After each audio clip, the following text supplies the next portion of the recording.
चीन में बड़ा हादसा, 132 लोगों को ले जा रहा विमान क्रैश।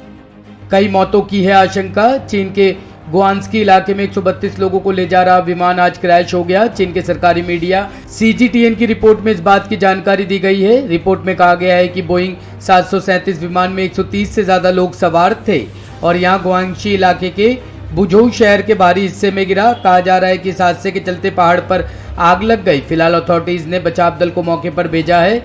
राहत कार्य तेजी से किया जा रहा है, लेकिन अब तक हादसे की वजह सामने नहीं आ सकी है। विमान हादसे का कारण जानने के लिए ब्लैक बॉक्स की बरामदगी जरूरी है, जिसकी तेजी से तलाश की जा रही है।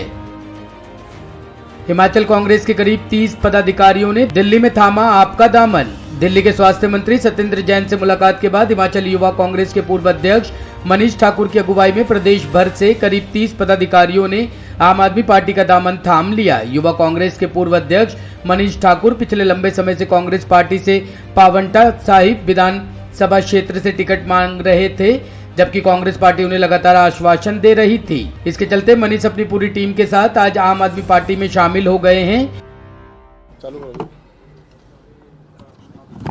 कोई प्रेजेंट है? हेलो,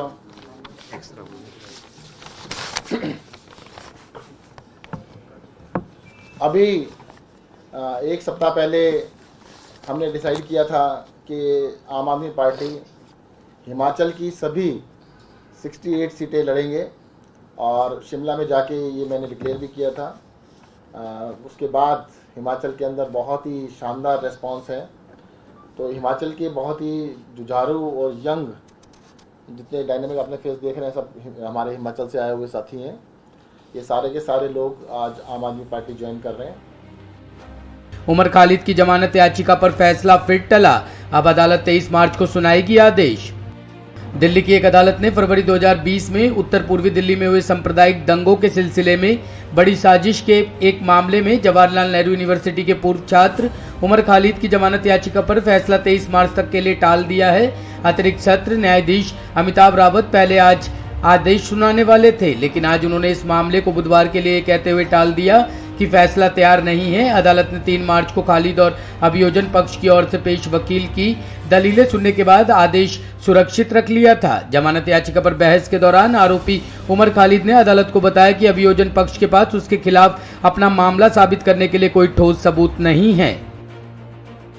केंद्र ने सुप्रीम कोर्ट में कहा कि भारतीयों की निकासी का पूरा हुआ अभियान, न्यायालय ने मुकदमे का किया निपटारा। केंद्र ने उच्चतम न्यायालय में कहा कि उसने युद्धग्रस्त यूक्रेन में फंसे 22,500 भारतीय छात्रों को निकालने का बहुत बड़ा काम पूरा कर लिया है, जिसके बाद न्यायालय ने उससे संबंधित 2 मुकदमों को आज बंद कर दिया। प्रधान न्यायाधीश NV रमन और न्यायमूर्ति कृष्ण मुरारी की पीठ ने अटॉर्नी जनरल के वेणुगोपाल की उन दलीलों पर गौर किया कि केंद्र सरकार यूक्रेन में फंसे छात्रों को वापस लाने के अलावा युद्ध की वजह से उनकी पढ़ाई पर हुए असर के बारे में भी गौर कर रही है। पीठ ने सुनवाई की शुरुआत में कहा, चूंकि छात्र वापस आ गए तो अब इस मामले में कुछ बचा नहीं है। जनहित याचिका दायर करने वाले वकील विशाल तिवारी ने युद्धग्रस्त देशों से बचाकर लाए गए छात्रों की पढ़ाई जारी रखने का मुद्दा भी उठाया। वेणुगोपाल ने कहा कि सरकार ने बहुत बड़ा काम किया है और 22,500 छात्रों को वापस लाया गया है।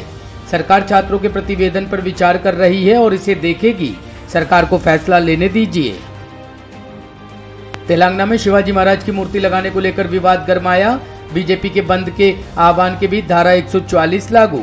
तेलंगाना के निजामाबाद जिले के बोधन इलाके में छत्रपति शिवाजी महाराज की मूर्ति को लेकर हुए बवाल के बाद सुरक्षा कड़ी कर दी गई है। बीजेपी की तरफ से आज बंद का आह्वान किया गया, जिसके बाद इलाके में धारा 144 लागू कर दी गई है। दरअसल बीते दिन अंबेडकर क्रॉस रोड स्थित शिवाजी महाराज की मूर्ति लगाने को लेकर 2 पक्षों में तनाव हो गया था। मामला इतना बढ़ गया कि दोनों तरफ से पत्थरबाजी शुरू हो गई। भीड़ को तितर-बितर करने के लिए पुलिस को लाठीचार्ज करना पड़ा और आंसू गैस के गोले छोड़ने पड़े। Nizamabad police commissioner KR Nagaraju ने धारा 144 लगाने का ऐलान करते हुए कहा कि कानून तोड़ने की कोशिश करने वालों से निपटा जाएगा। इस दौरान प्रदर्शन की इजाजत नहीं होगी। साथ ही ये भी कहा गया कि दुकानदारों को दुकान खोलने से रोकने वालों के खिलाफ कार्रवाई होगी। रोड ट्रांसपोर्ट कॉर्पोरेशन की बसें भी सामान्य रूप से चल रही है। ब्यूरो रिपोर्ट, टीम तफ्तीश न्यूज।